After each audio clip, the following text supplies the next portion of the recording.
Well, I asked him for a tight 10 minutes of comedy, but you can't always get what you want. Pretty good, though. Thank you, Jeff. So I'm Paul Brody, and we're now going to get into kind of my talk.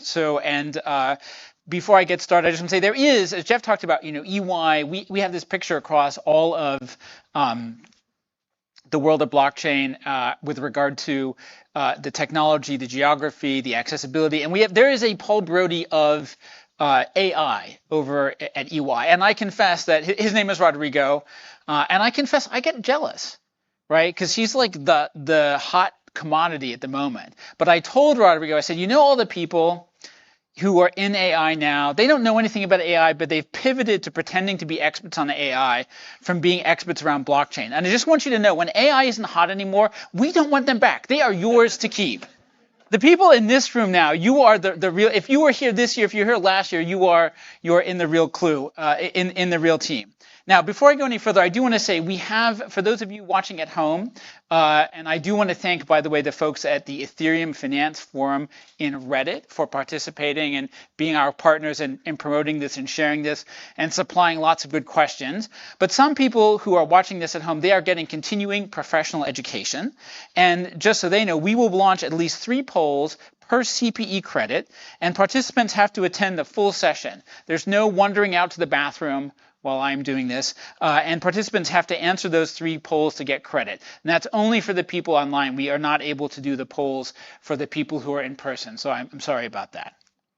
All right, let's get into my presentation, kind of the main event. And what I'm going to be talking about today is you could almost call it better living through regulation. Right, and I'm a huge optimist because I believe a lot of the reason why this ecosystem has improved enormously lately is this regulated environment that we are into, and there is a lot, huge amounts, mind-boggling quantities of capital and opportunity that are going to be following in this direction. So that's really what I'm going to talk about today, kind of this immense opportunity set that we are facing as a result of a much more regulated environment. Before I go any further, I do need to give you a disclaimer. This is a point of view. A lot of it's my point of view. It's not an official EY point of view. It is definitely not legal advice. For that, you need to pay my husband, and it is also not investing advice, so please don't take it the wrong way. All right, on to the main event. Let's talk about the regulated era, right? So far, the regulated era is going really well. Jeff talked about this, like the markets are back up. Ethereum is up, not as much as Bitcoin. Bitcoin is touching its all-time high, so I hope you held on to your Bitcoin because now you're like $3 in the black if you bought it, depending on when you bought it. Trading volumes, however, are not quite back. So it's not fair to say that we have completely returned, right, to sort of the pre-pandemic peak, but business is very good. And cryptocurrencies themselves are continuing their spread throughout the world. There's really no corner of the globe today that hasn't heard about, invested in, or isn't using some form of crypto or digital asset. I would argue that underlying all of this very, very positive development is global regulatory convergence, right? If you were to look back 3, 4, or 5 years ago, most of this chart would be black. Right? No specific regulations, no clear general accessibility to cryptocurrencies and digital assets. Today, not only do we have kind of generally accessible crypto, there's almost no part of the world where you cannot buy cryptocurrency, but we also increasingly have some very good regulatory infrastructure that specifically and positively describes the rules of the road around things like stablecoins, right, which I think are immensely, immensely important for a lot of financial services. Enterprises especially don't want to do business in different currencies. If your revenues are in dollars and your expenses are in dollars or pounds or euros or yen, you want to do your on-chain transactions in the same currency. Real-world assets are clearly well-regulated, increasingly well-regulated as well. There are some exceptions, right? Some countries are a little bit further down this path than others. Some of them have a relative lack of clarity. The big outlier today is mostly around decentralized finance, more than the US is an outlier. We have sort of less clear regulation. And the other categorical outlier across the world is decentralized finance. So you can buy crypto assets, you can buy real world assets, you can buy stable coins, but we're not super clear on what you can do with them, right? It's not to say that you can't do anything, right? In fact, you can see evidence of large firms that are offering, tokenized funds, digital assets. They are doing so very, very carefully, right? And it is firms that are doing it carefully and cautiously, but it's not to say there's no explicit prohibition in most cases. It's just that there's no specific positive regulation. So there is some level of risk. Right. And I would argue, generally speaking, that the firms that are offering this are doing so very, very carefully, and they're really not taking that much risk. There are some startups who are taking lots of risk. They're kind of pushing the envelope, and they are doing battle with the regulators in the court systems around the world. And the main value proposition of some of this is just that they are going to force a clarification of the rules, either explicitly or effectively through kind of legal precedent. But either way, we live in a much more well-defined ecosystem today than we ever have before. And in particular, it is worth calling out the markets and crypto assets regulations that are taking effect inside the European Union starting in the middle of this year. MiCA is an incredibly positive and important piece of legislation. I'm not going to say it's perfect, and I have heard people complain about certain parts of MiCA. However, overall, I think it's incredibly positive. The EU is basically the world's third largest financial ecosystem, right? MiCA covers, kind of standardizes and centralizes a lot of the approvals, the licenses, the requirements, right? Everything kind of has a passport to operate inside the EU, and it pretty much covers all the major token types. So it covers cryptocurrencies and crypto assets, it covers stable coins, and it covers real world assets. So it covers a lot of the key foundational pieces, and in that respect, it's very positive. The volume of work and positive activity this has unleashed is really tremendous. For the first time in our history of almost 10 years running a blockchain business at EY, we have more client work in Europe than the United States. That is, I cannot tell you what an enormous sea change. Like 3 or 4 years ago, our market was 80% US based and 20% was the entire rest of the world. Europe is our single largest market today, and that is all driven by MiCA, preparations for MiCA, right? So many banks are getting ready. Every single day we get a new announcement, major banks offering custody services, crypto assets, multiple banks considering launching euro stablecoins. Right now, 99.9% of all stablecoin transactions are in US dollars.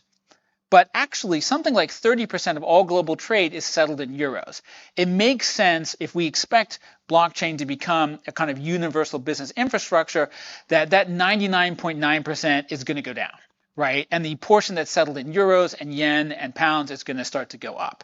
So in particular, MiCA has been, I think, a really, really positive step. It sets a benchmark. Sometimes online you'll see like America innovates, Europe regulates. Well, regulation is important, right? The rules of the road are they're unleashing a huge amount of constructive investment activity. Now, is it worth anything? Yes, right? This part of the conversation is called the Great Liquidity Reservoir, and I'm going to struggle to convey just how much capital there is behind this regulatory dam, because the numbers are just monumental, right? How much money is there? Well, let's start with the most liquid of the liquid, right? Bank deposits, stocks, and bonds. $400 trillion. Right? Certainly more than my current retirement nest egg, and plenty of money to buy you a nice place in central London or San Francisco. Right? 400 trillion. There's another 379 trillion in real estate. Right? Gold is 13 trillion by itself. And then you get to the entire crypto ecosystem is like 2.5 trillion. Right?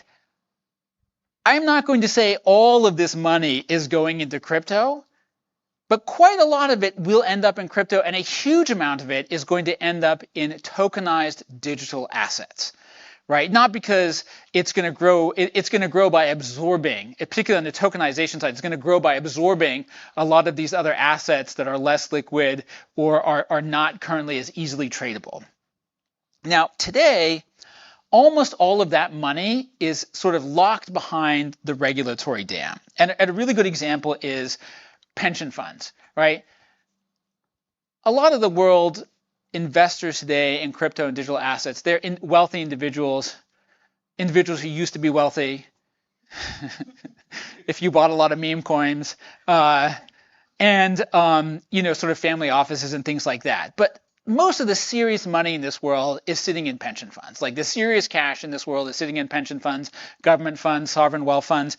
And most of those, they really cannot invest in anything that's not sort of sanctioned by a regulator. Now, don't get me started on the bizarre world that we live in where Bitcoin is too risky, but you can invest in any kind of a meme stock, right? We're not going to say that it's a perfect environment, but in general, pension funds in particular have a legal responsibility to be responsible with their clients' money. And so as a result, they can't currently, or they are just starting to be able to buy some crypto, right? For the most part, if they're investing anything in crypto, it's just in this like 3%, which is for other strategies. Over time, with ETFs, with tokenized digital assets, the percentage of this pension fund money that can show up in one form or another in this digital ecosystem is going to grow, right? And large funds will have some flexibility. They will manage their portfolios accordingly, right? And other strategies may start to grow quite a bit if it starts to include like lots of sophisticated digital assets. So most of this money, the really, really big money in the world today, is sort of behind this kind of pension fund environment.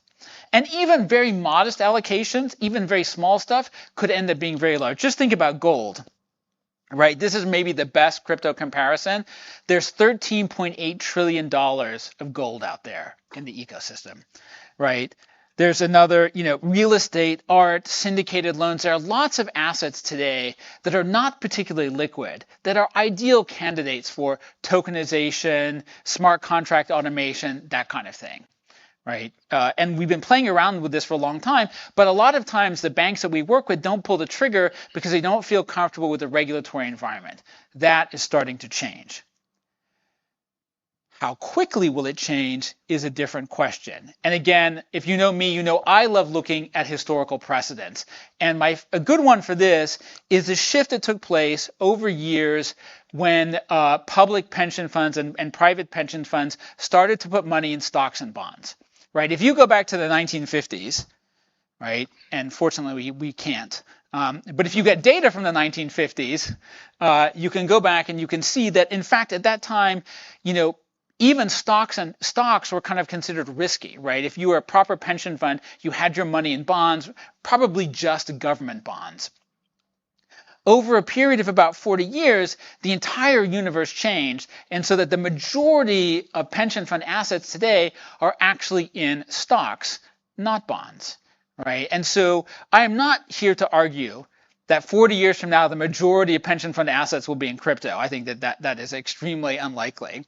But I am here to argue that whatever amount is in crypto and digital assets, it's going to take 40 years. There are some pension fund managers out there who are already buying Bitcoin ETFs. They're excited about it. They want to buy digital assets. There are others who are like, no way. Right? There's a pension fund in the Netherlands that's performed really well for the last few years.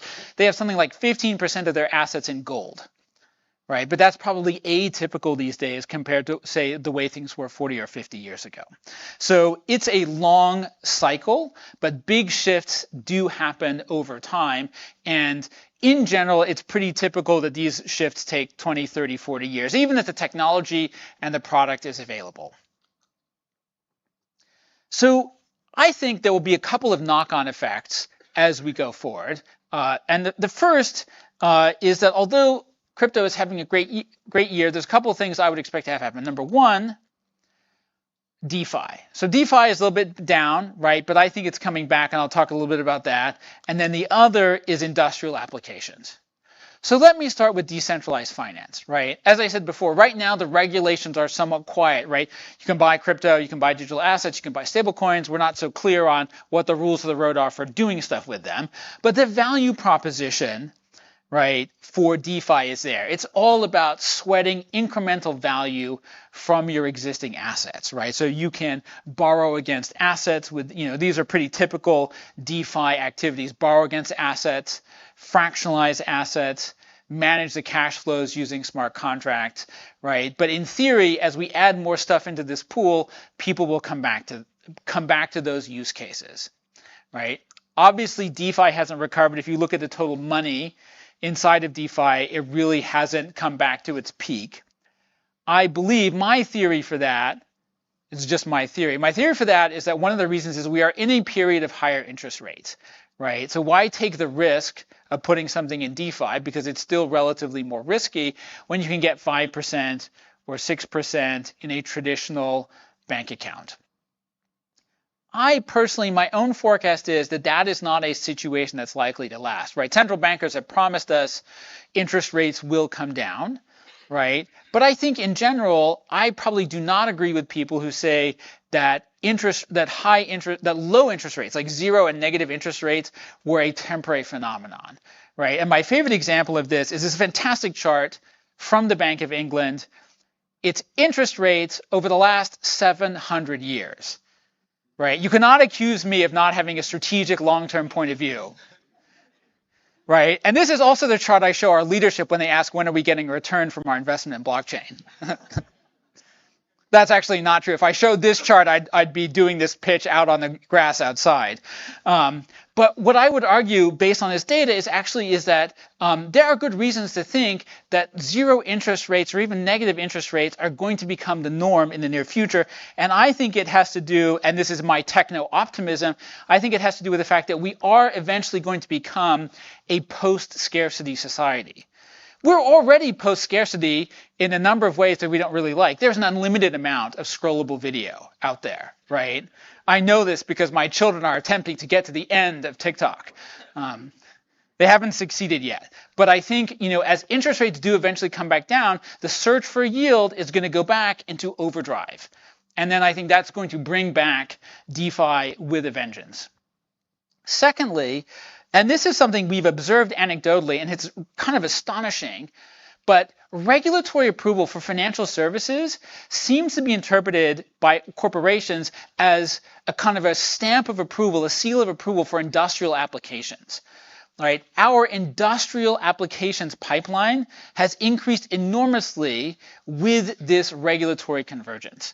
By the way, it also went way down when we were sort of, beset by lots of crypto scandals and regulatory issues. It's going back up now as people perceive a kind of stamp of regulatory approval. So we see a couple of things that are coming in this direction.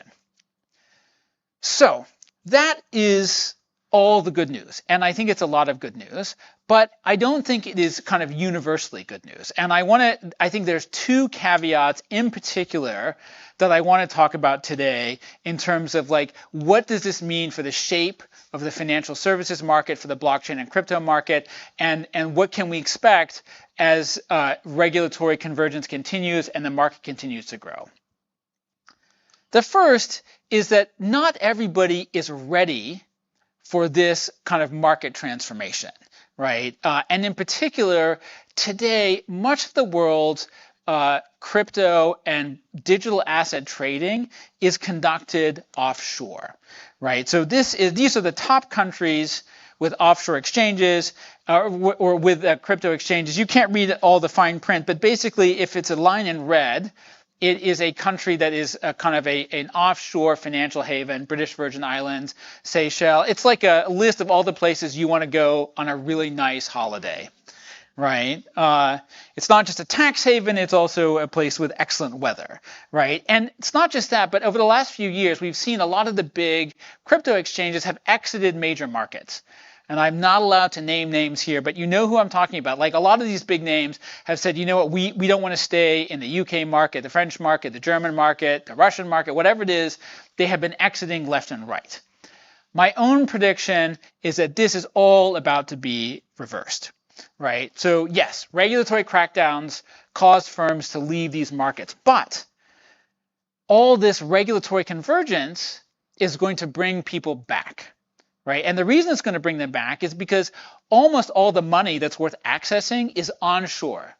It's not offshore, right? And so the buyers are also changing. Today, much of the world's buyers in the world of crypto are still offshore, right? But going forward, these are the buyers that have the most money, that are sitting on the piles of cash. They're all onshore. This liquidity reservoir is 99% of the world's assets. 99%, right? So there's about $11 trillion offshore. There's over $800 trillion onshore, right? That works out to, like I said, 99% onshore, 1% offshore. Today, crypto trading is 71% offshore, right? That is a mismatch I think is unlikely to persist. But it's not as easy as saying, hey, I want to go back onshore, right? I want to go pursue this stuff. And I pulled out a few data points about what it takes to kind of be ready for this regulatory environment, because it's a serious investment. Binance has been very public. They've said they are currently spending in excess of $200 million a year on regulatory compliance, right? Coinbase committed, I think last year, an extra $50 million they would add. Kraken said they would increase their compliance and regulatory headcount by 55%, right? Typically, if you're a major crypto exchange, you can expect to spend something in the order of $10 to $15 million a year just for your financial statement audit, right? Being in compliance is expensive, and only a small fraction of the world's exchanges are actually doing it. So one of my key predictions is, as we go into the next few years, there's going to be a big shift in the center of gravity about where cryptocurrency and digital asset trading takes place. And if you are not in a major market, if you are not regulated in that market, you will have a tough time accessing all of those new buyers. So that's kind of first kind of really important kind of caveat is, just because money is flowing into this ecosystem does not mean that you will automatically receive it, right? You have to be in the right environment, be prepared for the right level of regulatory scrutiny. Secondly, not everybody is going to benefit. Same kind of principle is at work here, right? Yes, the floodgates have opened, liquidity is flowing in. This is not the kind of tide, however, that lifts all boats. I think it's actually going to be somewhat selective in how it works. And I think a good example for me is, let's get a look at the future of crypto. If we want to look at the future of crypto, I would argue it makes a lot of sense to look at the market for precious metals. In the market for precious metals, right, we have a choice of precious metals. There's actually only one precious metal that people buy as a hedge against inflation and volatility, and that's gold, right? The market cap of gold is more than 10 times the market cap of silver, which in turn is way more than 10 times of platinum or palladium or diamonds or pretty much any other kind of precious metal or similar asset, right? So this is, the world for precious metals is a winner-take-all market, right? And by the way, we see something very similar in the world of cryptocurrency. Bitcoin is way more than 10 times larger in market cap than the largest kind of pure crypto asset, right? So it's, and I'm not counting, like on this chart here, the red line are crypto assets. The orange ones are, for example, smart contract chains like Ethereum and so on. So if you look at Bitcoin, its nearest maybe reasonable comparison would be XRP, which is not a smart contract chain, right? And it is, I think, something on the order of 20 times larger than its nearest alternative, right? Bitcoin is the winner here. Just because you have some other meme coin or a crypto asset, I think it is very unlikely in this kind of winner-take-all model that it's somehow going to benefit, right? And we have seen waves of these meme coins, and there's an entertainment component to this, but I don't think we have seen anybody come remotely close to leveling a challenge against the kind of digital gold status of Bitcoin. As it is with Bitcoin, I think it is also true in the smart contract ecosystem. Ethereum, dominates the smart contract ecosystem. Again, if you know me, this is like the least surprising chart in the world. I make a version of this chart every year showing how incredibly dominant Ethereum is. It's the same thing again, right? If you look at smart contract blockchains by market cap, Ethereum again is something like more than 10 times, or I'd say maybe like 7 or 8 times the size of the next largest alternative. And one thing that's really notable is whoever that alternative is keeps changing, right? I have seen so many different versions of Ethereum Killer in the last 10 years. I've lost track of who they are. In fact, some of them have cycled around twice without actually succeeding in killing Ethereum. If you measure Ethereum's dominance by protocols, right, it's similarly kind of incredibly dominant. If you measure it by L2s, L2s are kind of an extraordinary thing, right? There are currently more than 30 L2 networks operating, 40 L2 networks operating on top of Ethereum. And if you go to, I think it's L2B.com, it's kind of amazing. There's like another 30 that have been announced but haven't launched yet, right? Having your own L2 is a little bit like having your own meme coin at this point. I say that even though we, EY, have also built and deployed an L2. But ours is special, and I'll come back to that. So this rising tide isn't going to lift all boats. It's going to lift the Bitcoin boat. If you're a cryptocurrency, it's going to lift the Ethereum boat. If you're a smart contract chain, and Ethereum was where all the digital assets will go, right? All the programmable assets, all the automated cash flows, all the DeFi services, they're all going to end up on some kind of Ethereum L2 is my prediction, which used to be bold and visionary and now is almost conventional wisdom. And then lastly, I would say a little bit of a word of warning, just because in this new environment, you are a crypto entity or you have a tokenized entity or you're a digital asset, is no protection from the inevitable march of commoditization, right? It is astonishing how fast fees for the ETFs kind of plunged, right? Some of them are still having, I think, their promotional first 6 months free, right? That is kind of a novel thing for financial services, 6 months free, but it's better than 2 and 20. But commoditization is going to be, it's going to be inevitable for everybody. So you will have to keep moving ahead of that cycle, right? So to summarize, how do I think companies need to compete in this new era? I would say I would have 3 specific sort of rules and recommendations. Number 1, you have to play by the rules. The rules say, the regulators have laid out what the rules are. You need to play by those rules in the regulated markets. Right, that is kind of those are table stakes, right? And those table stakes are, depending on the size of the business and where you are, they are a minimum of probably $20 to $50 million a year of investment, right? It's no joke to play in this business. Secondly, you probably can't fight the market and can't fight history, right? I think this is a winner-take-all market, right? So as I said, there's probably not, I think, a market for another Bitcoin, that we have Bitcoin, right? I think, again, Ethereum has become that dominant environment. And then lastly, you have to stay ahead of commoditization. That's going to be kind of a never-ending race for everybody. So that's a little bit of the overview of the market. I want to take a moment to talk about kind of EY's own alignment. Where do we position ourselves into this market? So there's one part of our business, which is financial statement audits, and there our goal is across all chains, right? This is the one particular part of our business that's not Ethereum centric, right? If you're one of our audit clients, we're going to do our analytics and our work on all of the chains that you operate on. This has been an exception that we've always kind of carved out. On the other hand, for the other stuff that we're doing, we are very public blockchain and Ethereum focused, right? And I think this commitment that Jeff talked about, right? This is our 8th blockchain summit. It's the 8th year that we will show product on Ethereum. And that's something that's really important for us. We have gotten a lot of good recognition from the industry analysts, right? IDC put us in their leader quadrant, which I think is really fantastic. And HFS put us in, again, their lead sort of group in enterprise services. And this is one I'm especially proud of.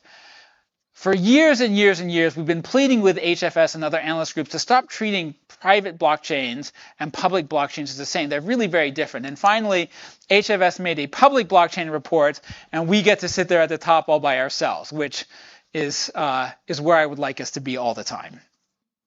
So that's incredibly satisfying for us. So analysts, I think, are starting to recognize where we are. We are very clearly Ethereum aligned. I greatly appreciate the sales pitch that Jeff made for my book. I am told the FDA considers it safe and effective for falling asleep. I'm sorry, though, Jeff, I do have bad news for you. There's no money for me to pay you because all the royalties from my book do go to Gitcoin to fund blockchain public goods. I want to take just a moment here, a little diversion here. I want to acknowledge this gentleman here, Gaurav. So Gaurav came all the way from India to attend this summit, and he bought 20 copies of my book for his team. So thank you, and on behalf of Gitcoin, I thank you. And he also gave me a copy of his book, which he told me has now sold more copies than my book. So fortunately, his book is not in English, but he has built an entire business tracking product on supply chain, agricultural products in India, I think by far the largest supply of grapes in India. So it's incredibly rewarding for me to hear that kind of positive feedback. That is amazing. So thank you, sir. You've made my day. And we are also very much, EY is aligned with the Enterprise Ethereum Association, right? We work on the professional networking side. We work to have industry events. We will have a little industry event at ETHCC coming up and at DevCon. And I want to acknowledge the prior chairman of the EEA, John Whelan, who's here in the room. He enthusiastically handed the reins to me earlier this year. And we continue to make, I think, some pretty good progress in the world of actual clients, which we care a lot about, right? And in particular, we have got a couple of really cool ones, new ones. One of them is called Allot. They work on environmental traceability, which we're really proud of. They're one of our new clients, and they're going to be one of the first clients for OpsChain ESG, our environmental traceability technology. Is that right, Claire? Yes, excellent. Another one that I am super proud of, Fidelity. They're our first external users. So we've been supporting our internal teams with EY's blockchain analyzer for, well, basically, I think now 7 years across many different iterations. Fidelity is our first external user of blockchain analytics. And they are using that across their kind of production services for cryptocurrency sales on several blockchains. I think we're starting on Ethereum, Bitcoin, and Litecoin. And then lastly, another one I'm super proud of, the Central Bank of Brazil. So if you know us, you know we've been incredibly focused on privacy technology. And the Central Bank of Brazil is using a system that we developed called Starlight that we've placed into the public domain as public domain code. And they are testing it as the privacy component for the national central bank digital currency. Right? And so it's really heartening for me to see privacy technology starting to be baked into strategic thinking around central bank digital currencies. Certainly privacy technology is a big part of all the product announcements that we are going to make this week. And there will be product announcements. We've got them. And so we've got, in particular today, we've got 3 kind of substantial product news. The first around our blockchain APIs, secondly around our core privacy technology, and then lastly around our business applications. So let's start with the APIs. One of the things that we've been working on for the last several years is figuring out how to make blockchain technology much simpler and more accessible to enterprises. One of the big obstacles that we're seeing is that large companies don't necessarily want to hire a whole crew of software developers who are expert in blockchain technology. And so over the last couple of years, we have completed a transition where all of our services are basically accessible through a simple documented API, right? Just plug it in and switch it on. And not only can you do it, but we've done something which is unusual for EY. You can actually try it for free.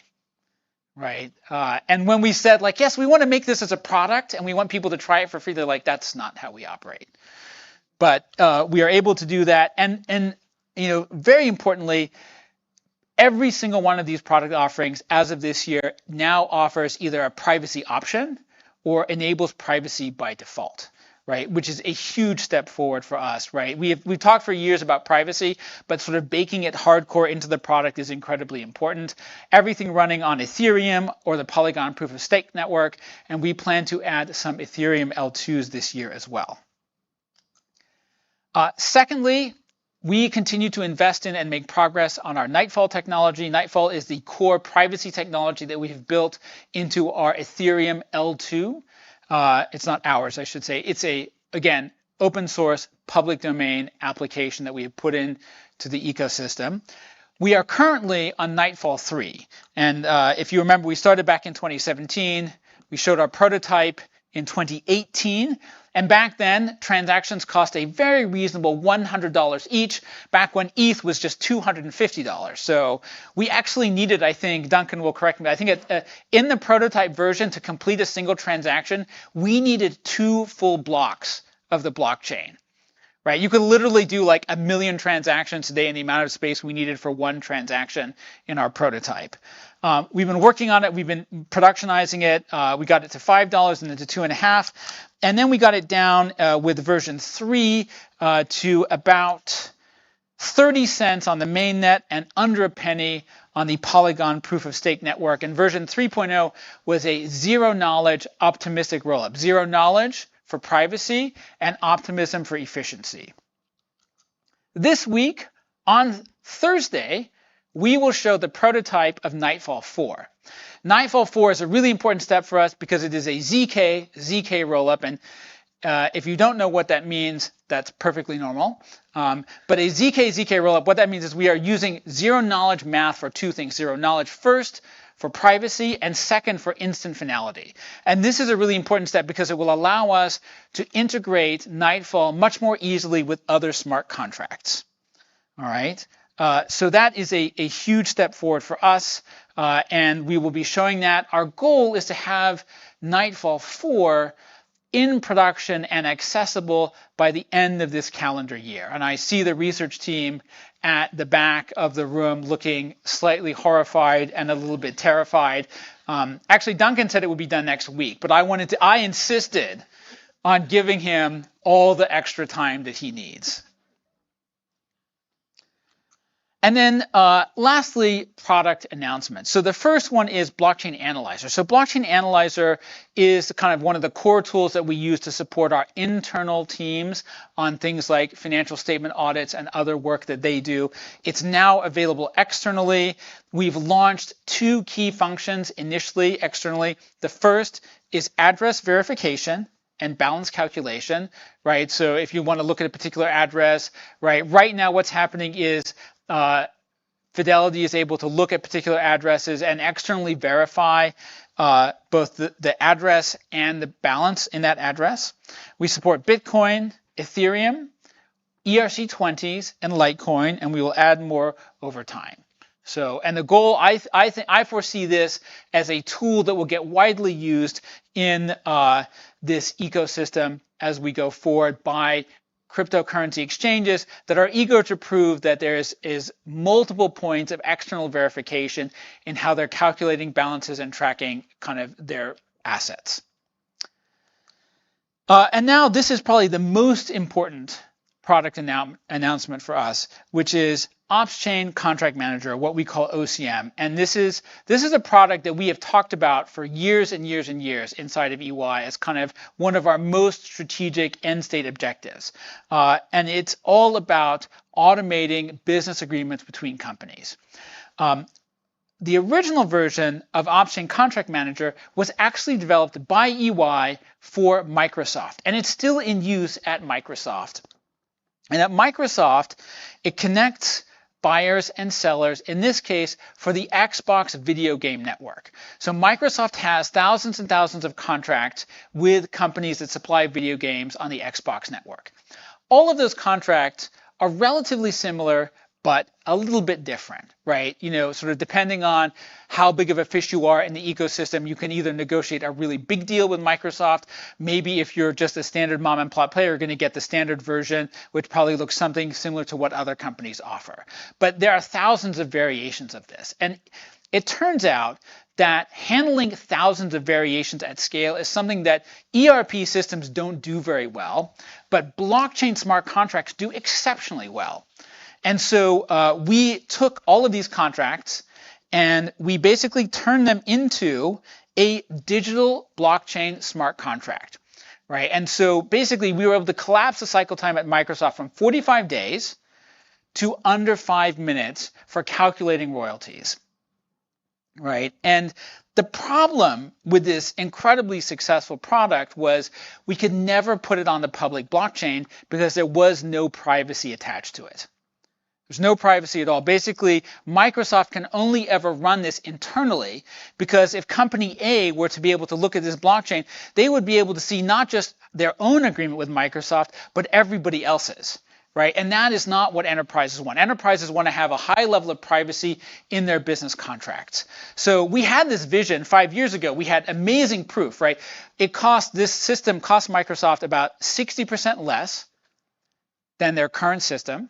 Right? It processes things in 99% less time, and we can't scale it up onto the public blockchain.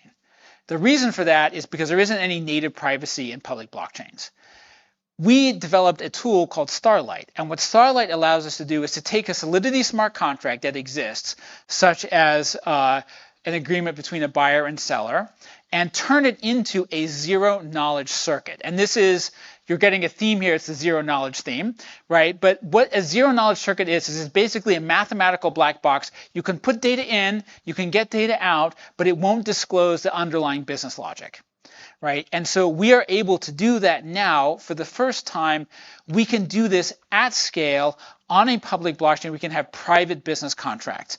And what we are announcing today is the first industry-specific vertical that can run on a public blockchain, which is for power purchasing agreements. Power purchasing agreements, if you're not familiar, PPAs, these are the standard contracts that large enterprises are using to buy and sell renewables, right? So it's very typical. They will have a commitment, a volume commitment. They will have strike prices. So what is the minimum price that we're agreeing to pay? What are the market prices? And basically what happens is power consumers buy power at the market price, and then the smart contract determines if there is any true up that is owed to the power customer at the conclusion of the period. If they paid over the market price, or if they paid over the agreed upon price for the renewables, they get a rebate. If they fail to consume the minimum that they agreed to, they have to pay extra.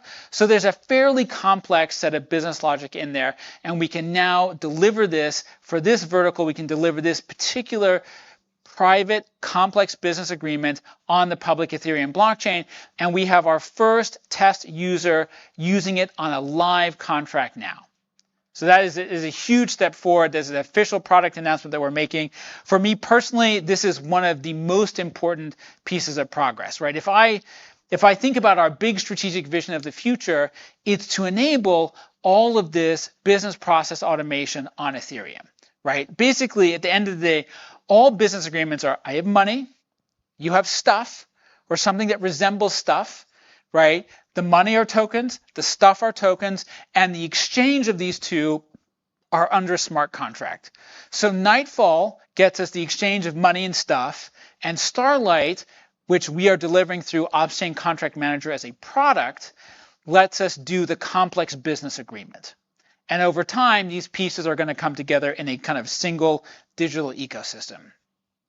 So from our point of view, right, it's very simple. We have very modest ambitions. We simply want to bring all the business agreements in the world onto Ethereum. Very low key. Our starting points, tokenization, right? Tokenized products and services. So NFTs, traceability, tokenization. Right? And we will have NFTs for you at this conference. Legal reminds me that they are for your personal entertainment only. You will not get rich off of these. Secondly, business agreements. Our first product here is Ops-Chain Contract Manager. For the first time ever, we can do this on a public blockchain under privacy. And then finally, business analytics, right? So smart contract review and testing, which I haven't talked about at all today, but is a super cool technology that we have built and a service, and our blockchain analyzer service, which is available for external clients for the first time. So I'm going to share with you some closing thoughts, and then I'm going to take questions. So to start with, I want to do something I find myself doing a lot these days, which is trying to set expectations of how long and how quickly it takes for industries and ecosystems to transform themselves, right? Transformation time we should be thinking about we're used to thinking in the world of crypto and blockchain about these like 2-year cycles, right? It's been 2.5 years since we had our last high, we should be going through some kind of, immediate boom. That is not in the long run how it works. I, for one, am sort of hoping that we are now on our path to becoming a normal industry. But normal in tech adoption is pretty amazing. And I picked out 3 industries that had these periods of massive growth. Network equipment. Between 1995 and 2015, so for a 20-year period, network equipment, the industry grew 31% a year. That is mind-boggling. It doesn't sound a lot if you've had a couple 100% years in crypto, but 20 years of 30% a year, the numbers there start to be enormous. Cloud computing, 2008 to 2020, and I could have added more, 29% a year average annual growth. Smartphones, 2005 to 2020, 22.5%. So the average, conservatively, 15 years at 27%. And I'll bet you if I had made a number of like sort of funds on Wall Street, like for serving pension funds, we would have seen something similar between, say, 1956 and 1986. What does that get you to? Well, if we're at about 1.5 trillion in crypto assets today, that implies by 2045, so 20 years from now, that implies $227 trillion in crypto and digital assets. That's ordinary mainstream adoption growth for 20 years. Decentralized exchange volumes, $1.2 trillion a day, and my personal favorite, Ethereum transactions, 423 million a day. Right? So if you think to yourself, what is the potential market here? I would argue that you should be thinking about 10, 20 years down the road, what will 25 to 30% a year growth sort of add up to and get you to all the way, right? The answer is an enormous amount. There would be no point in spending millions of dollars on building blockchain infrastructure if I could not arbitrarily give away NFTs to people who attend these events.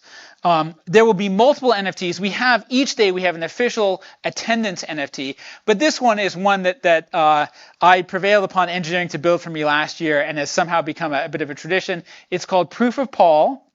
It changes every month. It changes every single month. There's a new one. And it's delivered to you from the Polygon Proof of Stake network through the EY blockchain infrastructure. So while you are getting your Proof of Paul, I am going to we have 14 minutes or so for questions. So I'm going to take questions from the audience and also from online. And we have 2 questions from the audience. And we have a gentleman who's going to come to you with a microphone.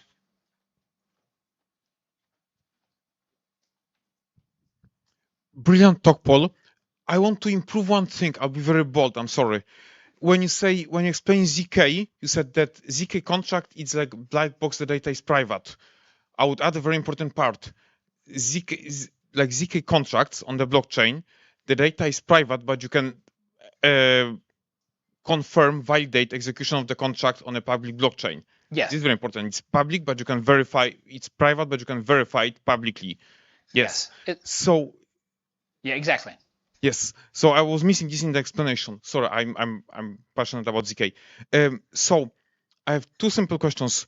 Do large players consider Solana technology at all, or do they think Solana tech is like another Ethereum killer that is going to be killed? And second question, uh, many people would say like crypto is a bubble, it has no use case. You're an expert in it, so I would like your answer on what is the best current real life use case that you can reply to them with to shut them up. Thank you. So those are two excellent questions. First of all, on the topic of Solana, I would say I don't really know. And the reason I don't really know is that if you're interested in Solana, no one is coming to us, right? We are, for better or worse, mostly for better, known as an Ethereum firm. So people don't generally come to us. And one thing I did commit to when John handed the reins of the Enterprise Ethereum Association to me was to be more diplomatic. I am known for my sensitivity, for my reluctance to express a strong opinion, and it was suggested that I ease up on some of the critique of private blockchains and other blockchains. So I'm going to graciously dodge the Solana question. And then secondly, on the use case one, this is a great one. I like to talk about business-to-business use cases, and in particular, I would like to ask people to step back and think about, in the social side, one of the things that people talk a lot about that they say value is super important to them around crypto and blockchain is censorship resistance, right? I can't be censored in a decentralized system. I think for large enterprises, they need to think strategically about monopoly resistance. Right? If you study economics, you will know every large digital buyer-seller ecosystem is a natural monopoly, right? And if you want to be resistant to that monopoly, if you don't want to wake up one morning and discover that you're just a single taxi cab in somebody's ride-sharing ecosystem where they take all the profit and all the value creation, you really need to be in a public decentralized infrastructure. And a great example of this is the internet itself. The biggest, I think, and I haven't found the perfect thing that sort of silences the critics, but I do like to remind people, we already depend on a public, open, decentralized network. It's called the internet, right? And, we would be horrified of the idea of a single firm controlling all internet communications. And I think enterprises should be equally kind of resistant to the idea of a single firm controlling all of their business-to-business, strategic infrastructure. Yes, sir. We got another question back here.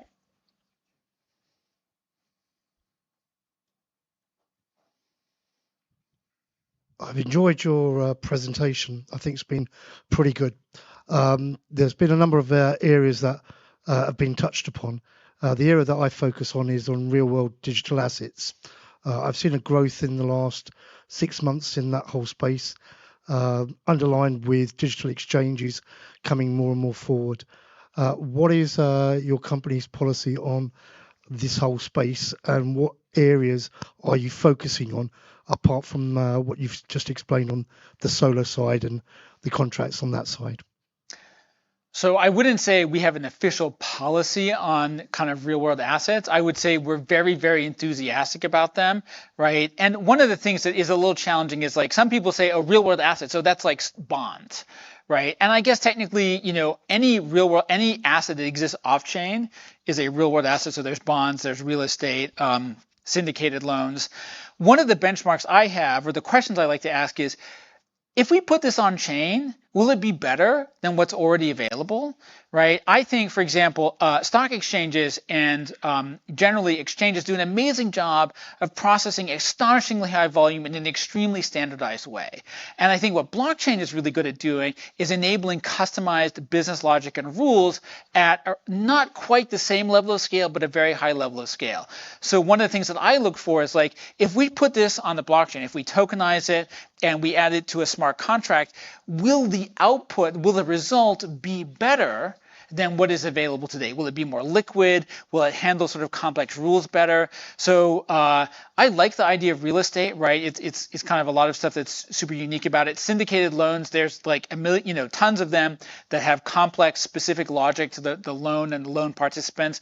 Those are the things that I'm looking for that would tell me, hey, this is something to be excited about because it'll be differentiated and valuable. sometimes it's a little disappointing when you find out like the biggest real world asset are US Treasury bonds. I think, okay, is it really better? I guess in some respect, if I can tokenize it and sweat additional return, it is, but it feels like it doesn't really make great use of the blockchain ecosystem. We have a question over there in person, and I'll come to that. You can hold the microphone. I'll come to that after one of the online questions from the folks at Reddit.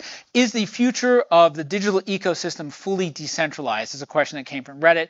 My answer is, I think it's semi-decentralized. I think if we think about the internet today, it is not this utopian, fully decentralized infrastructure that we started with. It's not this kind of like borderless environment that I thought was fantastic and I really loved it, but the internet, to be honest, is way more useful than it was.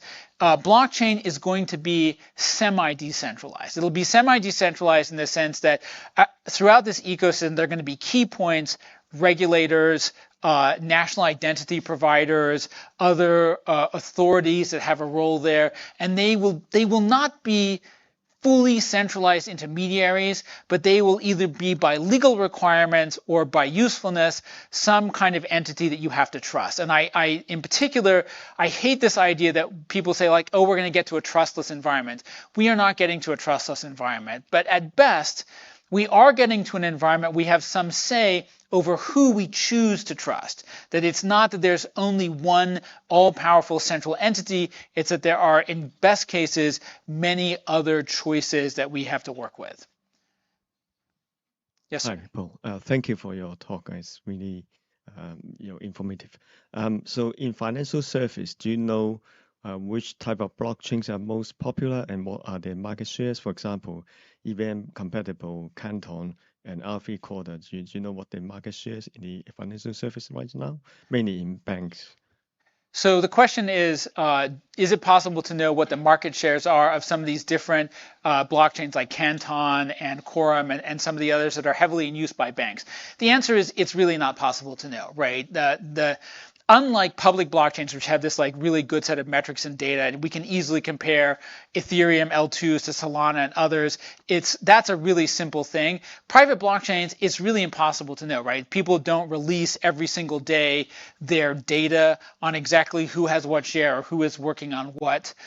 So it's almost impossible to know. I would say the one thing that's super evident is that EVM compatible chains are extremely dominant. So people do, if you ask people like, why are they building on a private chain? Many of them will say, we believe that in the long run, we probably will end up on a public chain, and we believe that it will probably be Ethereum. So by developing our applications on a private EVM compatible chain, we are laying some foundational skills and capabilities for us to build on a public one. But it's impossible to tell. And in fact, one of the things that's super frustrating is, press releases, they call it like the fog of war. Like, it is impossible to know. We have seen companies, our competitors, issue press release after press release for like 4 or 5 years and then literally go bankrupt. And up until the bankruptcy filing, you have no idea. Like, everyone's like, oh, well, they're doing so well. Why aren't we doing what they're doing? And I'm like, oh, I don't really know. I can't figure out how they're doing that well, but the press releases are amazing. Press release, you can sort of write anything you want to, and it's not easy to really tell what the truth is versus what actually is. And it's also really hard to tell.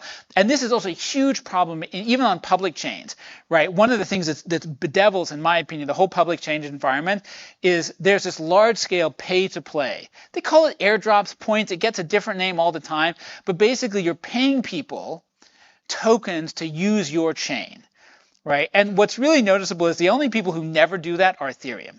Everybody else at one point or another is doing some kind of airdrop or incentive to use their chain, and it's often not surprising to see all that volume just dry up the minute that the money incentives stop. Gaurav, you've got a question.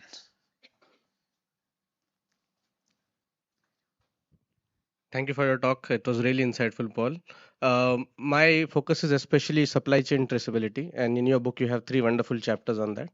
So the idea is, because the supply chains are so different and it is so difficult to scale the same product, because what traces milk is different from what traces fisheries. So how utopian or realistic is the idea to have a product agnostic supply chain traceability platform backed by blockchain? This is an amazing question, and it's one that we are actually contemplating right now. And in my slide deck, I want to come back to this because it's such a huge deal, right? I think when we started working on Starlight as this sort of, we had this picture in our heads of a general purpose smart contract compiler, and like you'd be able to put in any business to business agreement and it would spit out like a zero knowledge version of it. I still have that as my end state goal, but the reality is that to do this well, we had to start with one with a lot of super specific rules. Like to do this right, you have to really understand, for privacy especially, what are you doing? How are you making sure that you're not accidentally leaking sensitive information, right? How do you have the right token size? Like, for example, historically, right, we've mostly spent our time thinking about ERC20s, fungibles, ERC 721s, non-fungibles. Lately, we've been getting super excited about 1155s, right, which are sort of a blend. And I think, we realized, for example, for our environmental product and increasingly for some of our industrial stuff, 2535s might actually be, is it 2535 or 3525? Which one is it, Duncan? 3525. There we are. 3525s might be even better. And it's going to be a struggle to get exactly the right token kind. I foresee a future where before we have this general purpose thing, we're going to have a power purchasing agreement one. We're going to have an industrial purchasing one, a commodities purchasing one. I think we're going to have a bunch of them. And what's kind of amazing, and I've been in supply chain for like 25 years, they'll all be very similar. They'll all be very similar, but they won't be the same. And both for technical reasons, because you need to have nuance, and also because no customer wants to be told, like, you're just the same. You're not special, right? They hate that, right? Every customer comes to you like, we have this incredibly specific, unique problem. And the last thing you want to say to them is, yeah, I've seen that 4 times, right? So we're going to have, I think, a bunch of industry verticals before we get to a general purpose end state. This is a great question. We have time for one more question in the official stream. We'll take it from there. And then, okay, we'll take 2 because we have 2 hands. All right, so one first, you and then you.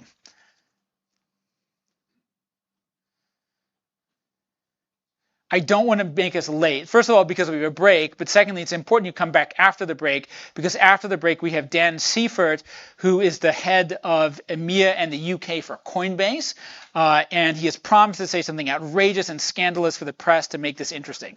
He has not made any such promises. Yes, sir. Thank you. Great event, Paul. Great talk. Disappointed you haven't changed T-shirts yet. But I will, I promise you. Perfect. Really just building on almost your answer to the last one, but the other question. So interoperability is a key challenge. And you were talking there and you've explained a lot about the benefits there being a EVM-centric sort of ecosystem. But you're going to get different rollups. You can have different solutions, potentially being different layer 2s, working to different token standards. And we've seen some of the challenges of interoperability and bridging and things like this. So how does that actually get resolved? How do you work through that so you still get those network effects of these different ecosystems, initially working on private chain, moving to provisioned, moving to an L2, breaking through? So just walk us through that future, please. So I actually spent some time thinking about this, and I actually wrote a column for CoinDesk on exactly this topic.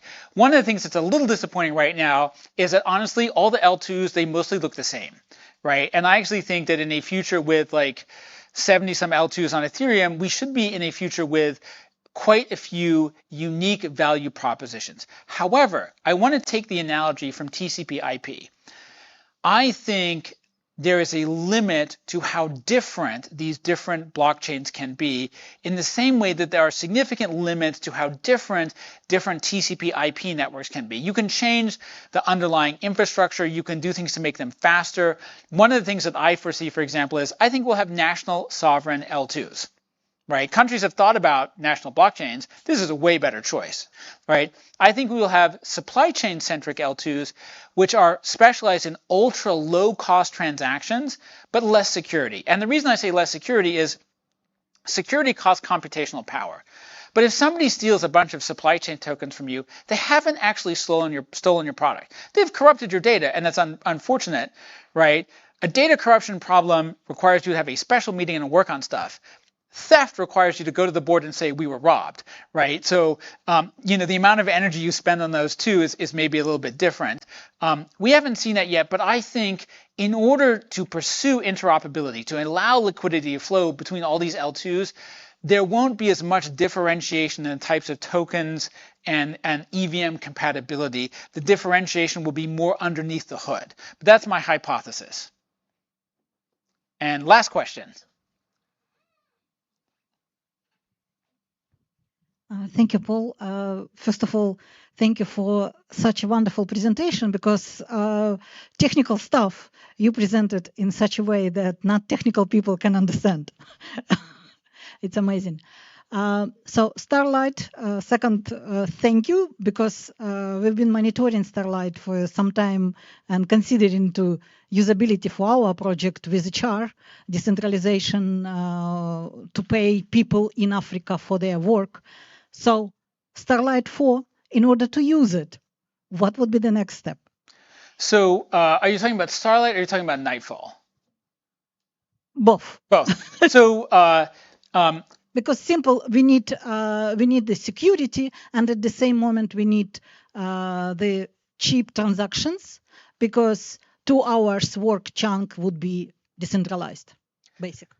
So for Nightfall in particular, Nightfall 4, one of our key goals is not just to deliver that into the public domain, but to also stand up some partners who will make it available as a low-cost API, similar to what you have with like Infura and some of these others, so that anybody without having zero knowledge expertise will be able to stand up and run those kinds of transactions. So I think one of our key lessons is it's not enough. We sort of thought, and we were mistaken about this, we sort of thought, hey, if we put this stuff out into the public domain, everybody will be able to use it. Turns out that is not the case. It still requires too much technical expertise.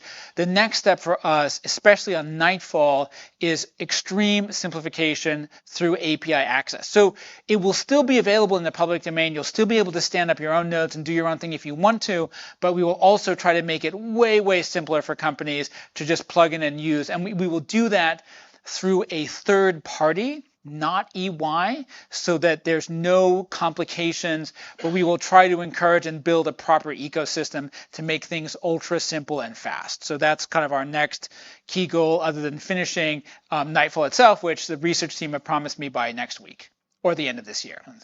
Wonderful. Thank you. So I don't want to make us late for the next one. We have a 15-minute break now. Everybody has to be back at, is it 2:40?